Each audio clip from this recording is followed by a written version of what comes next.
আজকে এই যে পাশেই ধলভাঙা নদীটা, আচ্ছা চিন্তা করে দেখেন তো, এর মতো এই যে আমাদের একটা পৌরসভা আছে, পৌরসভা শহরের মেইন অংশ দিয়ে এই নদীটা গেছে, এইটা একটা ভাগাড়ে পরিণত হয়েছে না?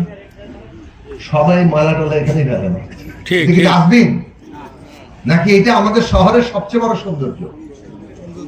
তাহলে এই নদীর দুই পার দিয়ে যদি আমরা সুন্দর করে পার বেঁধে হাঁটার রাস্তা করি, নদী যদি পরিচ্ছন্ন থাকে, নদীতে যদি মাছ চাষও হয়, এমনকি মানে ছোট ছোট ডিঙ্গি দিয়ে অনেকে আসা যাওয়া করতে পারে, তাহলে আমাদের এই শহরের চেহারাটাও বদলায়, কিছুটা হলেও বদলায়। আমাদের তরুণরা কোথাও আড্ডা দেওয়ার, কোথাও একসাথে হওয়ার জায়গা পাচ্ছে না, ব্রিজগুলো ইয়াতে থাকছে। তাহলে এই কাজটা করা দরকার। এখন আমরা আবেদন করেছিলাম, এই জুন মাসের মধ্যে তো সব বেশিরভাগ কোষাগার খালি, যার ফলে অতি সামান্য বরাদ্দ এসছে, কিন্তু জুলাই মাসেই আবার এই বরাদ্দ বাড়বে বলে আমরা আশা করি।